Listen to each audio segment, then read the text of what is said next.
Avui fem la darrera lectura de poesia, de l'obra de poesia de Jordi Jové. Vam començar amb el curs, amb Amaral, i acabem avui amb una artista total del Pau Riba. I en aquest procés heu vist que de vegades han vingut autors acompanyats d'altres poetes. En aquest cas li vam proposar a la Montse Gor, una poeta de Lleida, que fes la presentació del Pau Riba, i així acabem aquest curs. Hem tingut 4 lectures amb les corresponents publicacions. Va començar Amaral, després va ser Josep Espunyes, després la Carme Rafecas amb la presentació de la Rosa Fabregat, una altra autora local representada, una artista convidada, i tanquem el curs amb la Montse Gor, que presentarà el Pau Riba. Doncs bé, una mica és el tancament i és la celebració del manteniment de l'existència de l'obra de poesia de Jordi Jové. Hem d'agrair una mica que tot això es mantingui gràcies al Vicerectorat d'Activitats Culturals, amb la participació del Servei de Publicacions de l'UDL, que ens ajuda molt i ens entén molt. Aquí avui tenim el Javier de Castro, que és el seu responsable.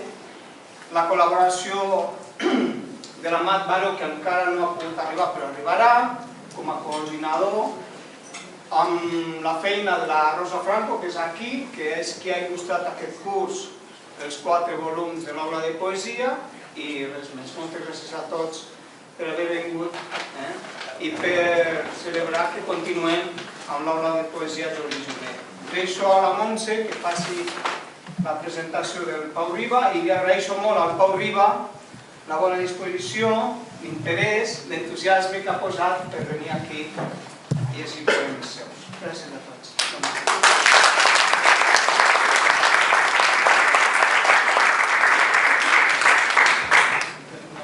Jo també, primer que res, vull donar les gràcies a Diana Tebrón i a l'Amat Baró i a la Universitat de Lleida per fer possible que jo vingui aquí, estic encantada. I, jo no soc filòloga, no tinc molts coneixements del món musical, o sigui que una analítica de la seva obra no faré, però el que sí vull parlar és una mica del que el Pau Riba representa per mi i suposo que per molta gent com jo. M'imagino que ha acompanyat a molta gent en el seu viatge. Jo, al pròleg, començo parlant de la primera vegada que el vaig veure. Ara començaré per la darrera. La darrera vegada que jo vaig veure el Pau Riba, ell no se'n recorda, abans ho estàvem parlant i no se'n recorda, però va ser el dia que jo feia 50 anys. Em van regalar un concert sorpresa, els meus amics, amb un meravellós pis de l'Eixample, els meus amics i la meva família. Estava també la Rosa Franco, la que ha il·lustrat el llibre, per cert, també hi era. I en aquell moment jo no vaig tenir l'ocasió de parlar amb ell, suposo que entre les emocions, i també imagino perquè, d'alguna manera, per mi ja representava, en aquell moment, i representa encara, un mestre. I als mestres se'ls té molt respecte, I no et surt la paraula, allò per dir. Total, que la vida m'ha regalat el poder parlar, potser s'ha passat, tampoc calia tant, no? Però bé, les coses van com van. El cas és que, per mi, el Pau Riba m'ha acompanyat al llarg de tota la meva vida. Jo, de fet, vaig començar sentint Pau Riba abans que escoltant-lo. Abans ho estàvem comentant. Jo era una nena, tenia un germà 4 anys més gran que jo, que era l'amo del tocadiscos, i jo sentia el que ell posava. Bàsicament era Bach, Sisa i Pau Riba. Llavors, jo cantava, jo em divertia molt, jo cantava, no en tenia un borrall del que deia, però les paraules, tant les paraules com la música, com la manera de barrejar la música amb les paraules, jo ho trobava molt divertit i era una cosa que repetia, reproduïa. Em recordo cantant la 7ª cançó en colors, o L'home estàtic, La noia de porcellana, que no sabia a què es referia mentre la cantava, no? Però bé. Llavors ja començo pensant, després quan vaig començar a preparar aquesta presentació em vaig donar compte que per mi aquesta connexió amb la criatura, que jo era llavors, és una constant en la seva obra, no? El connectar amb aquest ser lliure que tenim tots a dintre i que l'anem com abandonant, no? I ell com que t'anava connectant. En aquell moment jo era una nana, però al fer-me més gran també he notat això, no?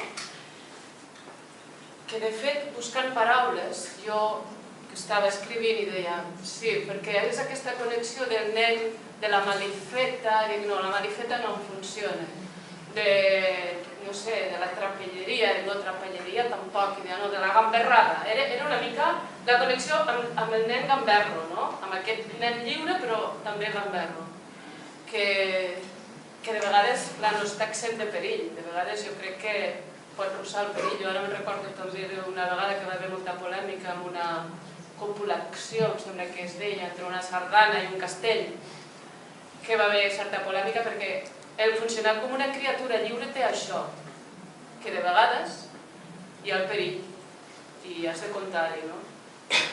Era el coll català. El coll català.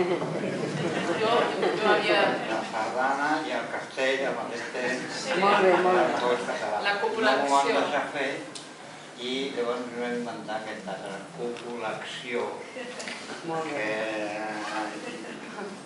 no era una bona solució, però...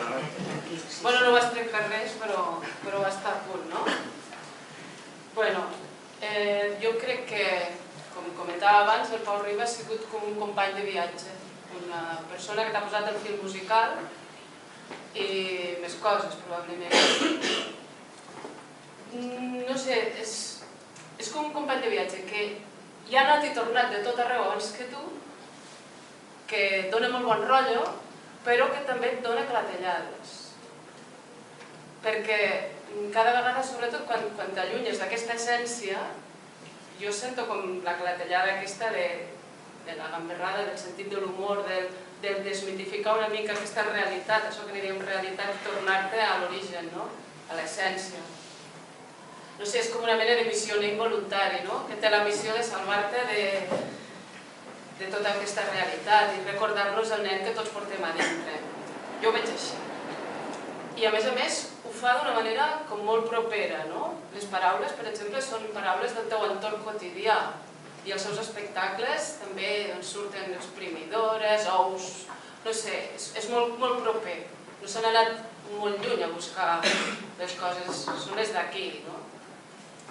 En aquest viatge, jo continuant recordant aquesta manera que m'ha influenciat a mi. La primera vegada que el vaig començar a escoltar, perquè jo l'havia sentit, l'havia cantat, però no l'havia escoltat, va ser arrel, com dic en el, no sé si se'n diu pròleg o què, amb aquest escrit que he fet al llibre, va ser arrel de veure al cinema Fèmina de Lleida, amb aquest documental que va fer Francesc Bellmunt, de Canet Mar, que anava vestit de pubilla catalana, amb viteres i gandalla. A partir d'aquell moment, se'l veu de més maneres, però la imatge que a mi em va quedar gravada va ser aquesta, I jo estava en aquella edat que un comença a buscar referents. Tenia el Groucho Marx, que era el referent de l'humor, el Spencer Tracy, el del pare, que jo no en tenia, i el Sisa era el món galàctic, i a partir de començar-ho a escoltar, a partir d'aquella imatge, vaig caure en el personatge, potser també tenia una edat ja per escoltar, i per mi va ser el referent de la llibertat, de l'aneu a fer punyetes i deixar-me en pau, que és allò que quan ets adolescent et comença a bullir, Era ell, era el màxim exponent de l'aneu a fer punyetes i deixar-me en pau. I a més es deia Pau, portava tot. Total, que a partir de llavors el vaig escoltar i me'l vaig anar trobant en el meu camí. Jo dic que és un company de viatge perquè me l'he anat trobant. Jo recordo quan vaig marxar de Lleida, vaig marxar a més sense permís i en aquella època jo escoltava molt El taxista, Dioptria i fins i tot, que això és un apunt meu, jo vaig escriure una novel·la en aquells moments que surt un personatge que és un taxista que després m'he donat compte que era una barreja entre una persona i un àcid, que segurament va ser influència, sense voler, que queda en el subconscient i que escrius, tots som molt el que hem estat menjant, o sentint, o veient, doncs s'ha quedat molta influència seva. També quan em vaig enamorar i tots aquests primers jocs adolescents amb l'amor, Amarga Crisi era el disc de referència, Transnarcís també, però me'n sabia de punta a punta del dret i del revés. Amarga Crisi per mi és el que més m'ha arribat al cor de tots els seus discos.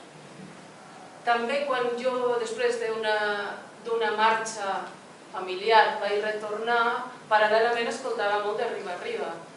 I escoltava molt Carles Riba i la Clementina Arderiu i bé, va ser també una casualitat, hi ha una sèrie de connexions. Després, quan va néixer la nostra primera filla i vam recuperar el Nadal, vam tenir la sort del regal de Gisors de Netzerí, o el capítol 0 de la Guerra de les Galàxies, que va ser per mi un gran regal, perquè era recuperar el Nadal i tornar-me a trobar amb coses que m'havien allunyat, m'havien apropat, tornava a estar present.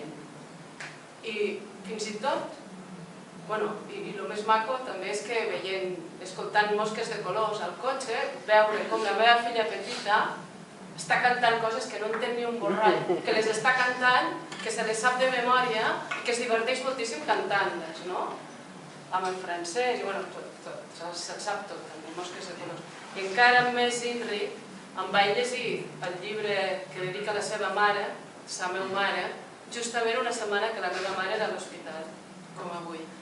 Són casualitats d'aquelles que t'acompanyen en el viatge i, a més, d'una manera connectant completament.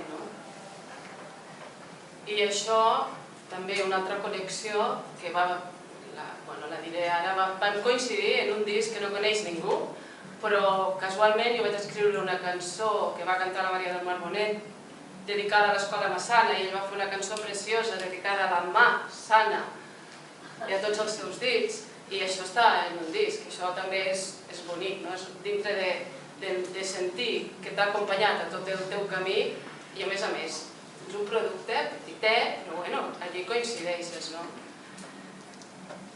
Jo crec que, parlant sense ser ningú per comentar la seva obra, que hi ha aquestes constants en ella, que connecta amb el nen i amb el quotidià, i a més, sempre sorprèn. O sigui, jo cada vegada que he escoltat o he llegit alguna cosa seva, m'ha sorprès. No és una persona que ja saps per on anirà, ja saps per on et sortirà, no, és sorprenent. És aquest, cada vegada fas la rialla de, anda, mira, per on ha anat, no? I també aquesta llibertat absoluta que jo crec que a pesar de crítiques i lloances, que en deus de tenir moltes, de crítiques i de lloances, deus de tindre els que no t'aguanten i els que t'admiren, i a pesar d'això, jo no sé si t'importa molt, però jo vaig continuar... Són el mateix. Bueno, sobretot en aquests moments d'ara, ara em ve al cap una frase del Camus que diu que l'única manera d'enfrontar-se a un món sense llibertats és tornar-se absolutament lliure, perquè així el fet mateix d'existir és un acte de revolta, no? I jo crec que és la representació més clara del que representa ell, el Pau Riba. No sé, com deia en el pròleg, que aquest que he escrit també, em sembla que aquesta càrrega d'energia creativa que va heretar de la família va ensopegar un potencial immens i probablement el fet d'allunyar-te va fer carrerilla, va fer més impuls i l'esclat va ser molt més gran i encara estem aquí fruint d'una cosa que espero que no s'acabi. I jo només et volia acabar donant les gràcies per aquest acompanyament en el viatge, per tota la teva cançó, la teva poesia, però sobretot per les clatellades. Moltes gràcies.